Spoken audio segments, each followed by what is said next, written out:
السلام عليكم ورحمة الله وبركاته. معكم ابن فلسطين منير الجعبلي.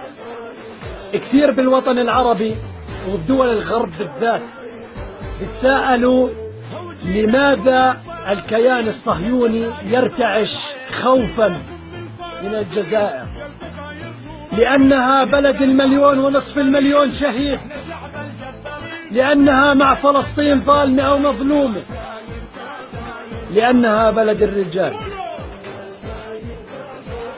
لأنها لا تركع إلا لله، ولو بدها تركع للصهاينة كان ركعت أيام الاحتلال الفرنسي، ومش من اليوم، من زمان من أيام أبو مدين الله يرحمه، ومن أيام صدام حسين، ومن أيام ياسر عرفات الله يجعل مثواهم الجنة.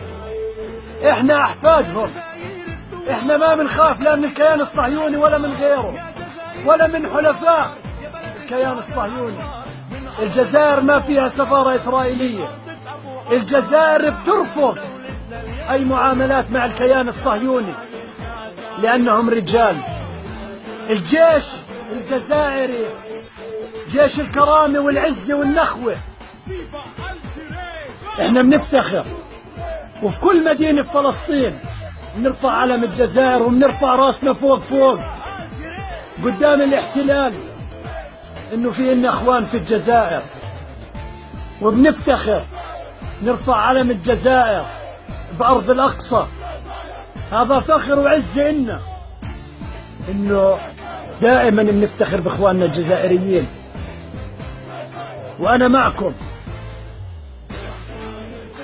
وبنشكركم دائما على تضامنكم مع شعبي، وكل فلسطيني شريف بحبكم، وبنتمنى من الله إنه يجي يوم ونصلي إحنا وياكم في المسجد الأقصى، وبإذن الله راح نصلي إحنا وياكم يا شعب الجزائر، شعب الشهداء.